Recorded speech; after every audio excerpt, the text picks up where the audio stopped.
Welcome to the 12th of December and another window in our TooFatLardies festive advent calendar for 2021.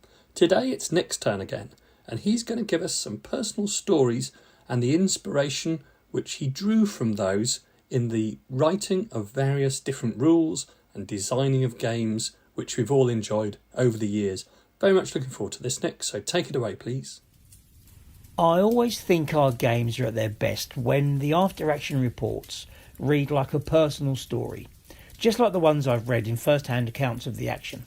These stories, there should be tension in our games. There should be a touch of unpredictability. There should be excitement. There should be character. There should be some narrative and a drama that all capture the feeling of the moment and give that sense that the story that you've just played out on the tabletop would fit neatly alongside the unpredictable drama and story that goes with the real thing.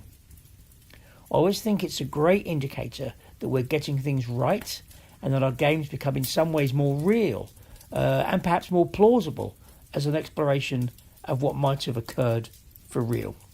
So these narratives that get handed down to us, be they from humble soldiers, junior or senior leaders, they give us a flavour of the individual experience of war. So from the fog of war described by generals, to the frantic scramble of a close encounter action as described by an enlisted soldier. These narratives are a treasure trove of insight. They give us the emotional content and they provide little pointers on some of the small, yet often terribly relevant details. These details are really interesting, especially as we go into lower level, platoon level or squad level games even. So our job as wargamers, and especially I think those of us in the hobby who are engaged with game design, is to capture the essence of these narratives in the games that we play. I always find these narratives to be inspirational. Reading an account written by somebody who was actually there gives us the insights that we can use to add flavour to our games. I don't think it really matters what period we're dealing with. Although clearly the availability of eyewitness narratives generally increases as you move forward through history. So whether it's the writings of Caesar himself, militiaman, Sylvanus Wood at Lexington Green in 1775, Rifleman Harris of the 95th somewhere in the Peninsular War, an eyewitness at Shiloh, Sevastopol, Lucknow, Rorke's Drift. There's always something in there that we should be trying to represent.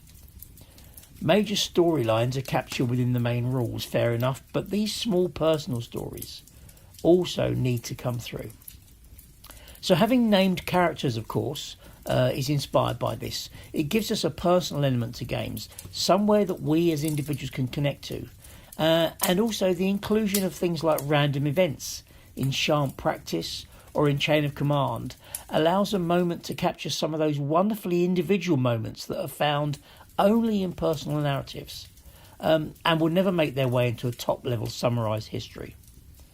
I also love reading these after-action reports from gamers when people play our games and post their after-action reports, and they include the detail of the random event, or they include the name and the story, and that this so-and-so fell at the height of his daring do.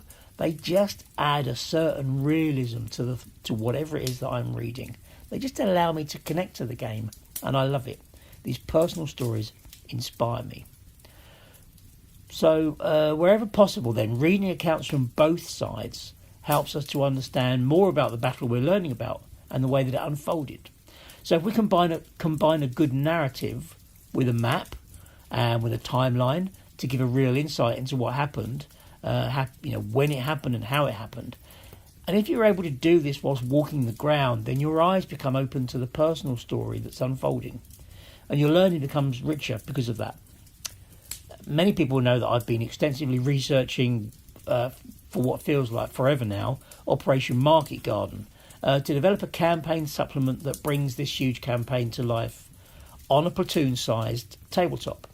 So we've got a huge campaign with 100,000 men, which can be described quite coldly in strategic terms, suddenly takes on 100,000 different personas when you start to explore the actions at the personal level. Market Garden is just, one of many. It's a great example of how narratives and personal stories help us to draw out the detailed scenario. A combat story from Arnhem Bridge is different to a combat story from Son Bridge, and the tale told by a soldier of the US Airborne takes on even more relevance when you read it against the account of his opponent. Reading the account, for instance, by Sepp Craft, who commanded the USS training unit that engaged with elements of the British 1st Airborne Division on the first day of Market Garden, becomes even more interesting when you lay that account side by side with the accounts of the British soldiers who were pushing into Arnhem, many of whose personal accounts have since been published. So these best descriptions tell us about how the men fought, where they deployed from, where they sought cover, what their leaders did, what weapons they had, how they felt, and even what they feared. So they tell us about the way that the battle unfolded, often with two different people giving details that don't perfectly cross-reference, but nonetheless, that's part of the amazing allure of these individual stories. So where do these personal accounts come from? Well, the easy answer is that just about any history book that you choose will open the door to these accounts. Of course, there are some important things to remember. Of course, many of these accounts are written long after the battle, so the eyewitness, is it reliable evidence? May be questioned, but while the human mind and the sands of time can combine to play tricks on us, they still provide wonderful insight. And the second thing, of course, to remember is that, whilst these stories are only told by those who survive to tell the tale. So history is still, in the main, written by the victors, and we should expect that their view will dominate, which means that when an account comes from the losing side, it can often shed a new and exciting light onto the story of the battle that we're trying to learn about. When I pick up a book these days, I'm commonly not looking for a new overview about what the battle meant. What did it mean for the Allied strategic advance? What I'm interested in is some of those narratives and personal stories that give me an insight into the men who fought those actions, so that, for instance, when it comes to Remembrance Sunday and I wear my poppy, I know exactly why I'm wearing that poppy and what it means to me. And I know that when we design our games, we will continue to inject this personal feel, whether it's a Kriegspiel game for generals or whether it's a game that's platoon level. I think we'll constantly have this personal insight, this personal narratives that will form a huge part of the way our games develop. And I think that's right, and I'm really pleased that we'll continue to do that.